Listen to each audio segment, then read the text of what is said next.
திவ்ய வாசகனாகிய யோவானுக்கு வெளிப்படுத்தின விசேஷம்.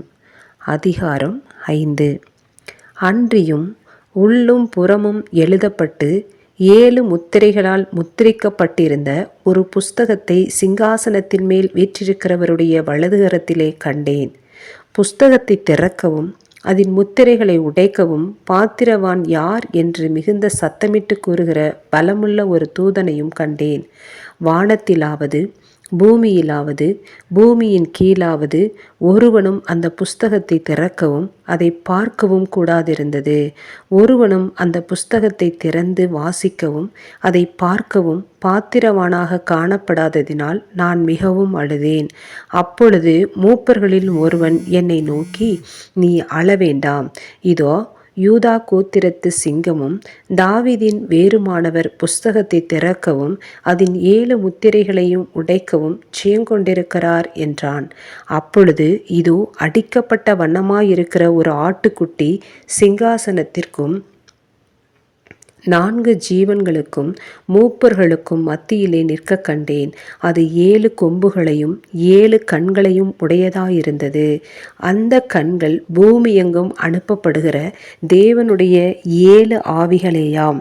அந்த ஆட்டுக்குட்டியானவர் வந்து சிங்காசனத்தின் மேல் உட்கார்ந்தவருடைய வலதுகரத்தில் இருந்த புஸ்தகத்தை வாங்கினார். அந்த புஸ்தகத்தை அவர் வாங்கின போது அந்த 4 ஜீவன்களும் 24 மூப்பர்களும் தங்கள் தங்கள் சுரமண்டலங்களையும் பரிசுத்தவான்களுடைய ஜெபங்களாகிய தூப வர்க்கத்தால் நிறைந்த பொற்கலசங்களையும் பிடித்து கொண்டு ஆட்டுக்குட்டியானவருக்கு முன்பாக வணக்கமாய் விழுந்து, தேவரீர் புஸ்தகத்தை வாங்கவும் அதன் முத்திரைகளை உடைக்கவும் பாத்திரராயிருக்கிறீர்.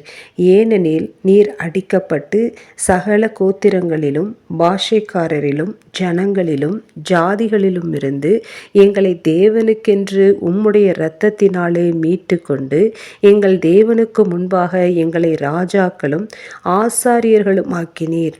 நாங்கள் பூமியிலே அரசாளுவோம் என்று புதிய பாட்டை பாடினார்கள். பின்னும் நான் பார்த்தபோது சிங்காசனத்தையும் ஜீவன்களையும் மூப்பர்களையும் சூழ்ந்திருந்த அநேக தூதர்களுடைய சத்தத்தை கேட்டேன். அவர்களுடைய இலக்கம் 10,000 10,000ஆகவும் 1000 1000ஆகவும் இருந்தது. அவர்களும் மகா சத்தமிட்டு, அடிக்கப்பட்ட ஆட்டுக்குட்டியானவர் வல்லமையையும் ஐஸ்வர்யத்தையும் ஞானத்தையும் பலத்தையும் கனத்தையும் மகிமையையும் ஸ்தோத்திரத்தையும் பெற்றுக்கொள்ள பாத்திரராய் இருக்கிறார் என்று சொன்னார்கள். அப்பொழுது வானத்திலும் பூமியிலும் பூமியின் கீழ் இருக்கிற சிருஷ்டிகள் யாவும் சமுத்திரத்தில் உள்ளவைகளும் அவற்றுள் அடங்கிய வஸ்துக்கள் யாவும் சிங்காசனத்தின் மேல் வீற்றிருக்கிறவருக்கும் ஆட்டுக்குட்டியானவருக்கும் ஸ்தோத்திரமும் கனமும் மகிமையும் வல்லமையும் சதா காலங்களிலும் உண்டாவதாக என்று சொல்ல கேட்டேன். அதற்கு 4 ஜீவன்களும் ஆமேன் என்று சொல்லின.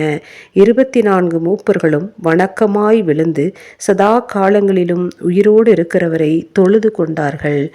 ஆமேன்.